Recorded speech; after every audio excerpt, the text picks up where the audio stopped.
इस देश में जो भी व्हाट्सएप का इस्तेमाल करता है या सोशल मीडिया का, फेसबुक या कोई भी सोशल मीडिया का इस्तेमाल करता है, उसके लिए खबर जानना बहुत ज़रूरी है। जो सुप्रीम कोर्ट ने आज कहा है, कड़ी टिप्पणियां की हैं मेटा के ऊपर, व्हाट्सएप के ऊपर, और कहा है कि देश के नागरिकों का डेटा शेयर नहीं होने देंगे, शोषण नहीं होने देंगे। अगर आपको भारत का संविधान मानना है तो ठीक है, नहीं तो आप देश छोड़कर जा सकते हैं। और व्हाट्सएप और फेसबुक, हमारे साथ उदय आदित्य बनर्जी हैं जो इस केस से बहुत समय से जुड़े हैं, इसी तरह के केस से। बहुत बड़ी टिप्पणियां हैं बनर्जी साहब, अगर देखा जाए तो, और महत्वपूर्ण भी हैं। बिल्कुल, ये इम्पोर्टेंट है क्योंकि ये बहुत सालों से ये एक इशू चल रहा है कि व्हाट्सएप का जो डेटा है, जो क्लेम करते हैं एनक्रिप्टेड है, बट कितना हद तक एन्क्रिप्शन है और कितना हद तक व्हाट्सएप उस डेटा को समझ सकता है। और स्पेशली जबकि व्हाट्सएप और मेटा जो फेसबुक कंपनी है उसका मर्जर हो चुका है, तो जो डेटा कलेक्ट होता है उसका जो यूज़ होता है अक्रॉस प्लेटफॉर्म, जैसे आपका कोई भी आप चीज़ मानो ढूंढ रहे हैं आप व्हाट्सएप पे, जो आज लॉर्डशिप ने ऑब्जर्व किया, अगर आप कुछ चीज़ ढूंढ रहे हो व्हाट्सएप पे, कोई मैसेज कर रहे हो, उसी टाइप का प्रोडक्ट का एडवर्टाइजमेंट आपका आना शुरू हो जाएगा फेसबुक पे। तो ये एक एक्सप्लॉयटेशन ऑफ प्राइवेट डेटा है जी। जैसे हम लोग भी सोचते हैं कई बार, जो चीज़ हम बात कर रहे हैं या मैसेज कर रहे हैं, वही चीज़ों के एडवर्टीजमेंट उसी तरह के आने लगते हैं। तो क्या ये सब डेटा ब्रीच का नतीजा हम समझें इसको? जो आज सीजीआई सूर्यकांत भी बोल रहे थे कि डॉक्टर से प्रिस्क्रिप्शन मांगिए तो उसी तरह के ऐड आपके पास आने शुरू हो जाएंगे। इन्फ्लुएंस तो वही होगा। अब जब तक वो डेटा एक्चुअली एनालिसिस अथॉरिटीज ना कर ले, जो रेगुलेटरी अथॉरिटीज है। देखिए, ये जो केस है ये कंपटीशन कमीशन का केस है, जहाँ पे कंपटीशन कमीशन ने अब्यूज ऑफ डोमिनेंस पोजीशन बोल के पेनल्टी इंपोज किया था, जो एनसीएलएटी ने अपहोल्ड किया है। ये अपील उस प्रोसीडिंग से है। जी।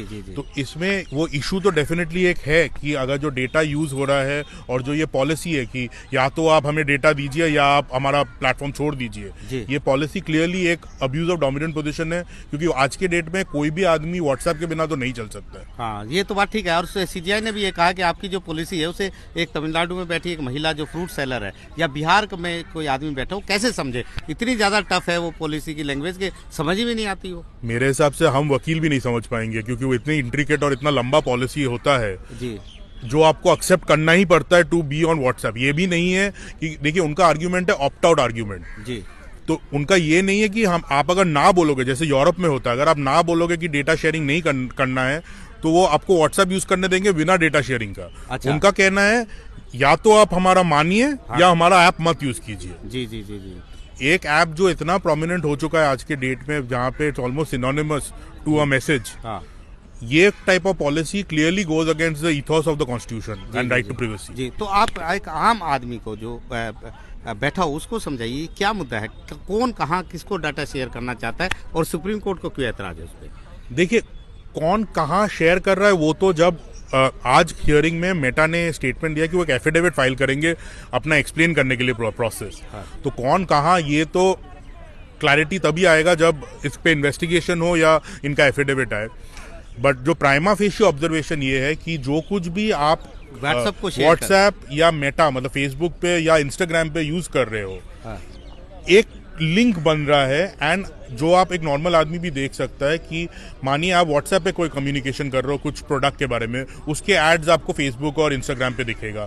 या अगर आप कुछ चीज सर्च कर रहे हो फेसबुक पे, मानिए आपने कोई 2-3 पोस्ट देखा है फॉर मोबाइल फॉर बाइक्स, आपको एड्स तुरंत आने लग जाएंगे अबाउट न्यू बाइक्स एंड उन पे ऑफर्स का। तो ये हो रहा है, कैसे हो रहा है ये इंटरनल वर्किंग इन्वेस्टिगेशन पे ही पता चल सकता है। तो अभी सुप्रीम कोर्ट ने कड़ा रुख अपनाया, तो इनको एफिडेविट देना है या सुप्रीम कोर्ट इसको स्टे कर देगा? बिल्कुल, एफिडेविट देंगे, एक्सप्लेन करेंगे अपना पोजीशन, उसके बाद ही इस पे जो भी चर्चा होगा। तो बहरहाल सुप्रीम कोर्ट कह रहा है कि आप जो व्हाट्सएप जो बेटा को डेटा शेयर नहीं कर सकता, पर्सनल डेटा या एक्सप्लॉयटेशन। बिल्कुल।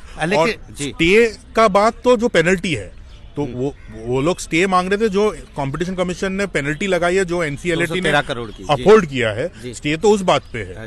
बट डेटा शेयरिंग एक लार्जर इशू भी है, जो आपको याद होगा पहले भी एक केस हुआ था। आना चाहता था कि हमने सुना था आप उसमें अपीयर होते थे, एक 5 जजेस के पास एक पेंडिंग है, उसमें राइट टू प्राइवेसी का इशू। वो इशू क्या है? जो पहला पिटिशन था वो राइट टू प्राइवेसी का जजमेंट 2017 में जो आया था उसके पहले फाइल हुआ था, क्योंकि एक अर्लियर जब मेटा और व्हाट्सएप का मर्जर हो रहा था तब ये डेटा शेयरिंग पॉलिसी उनका जो चेंज हुआ था उसको चैलेंज किया गया था।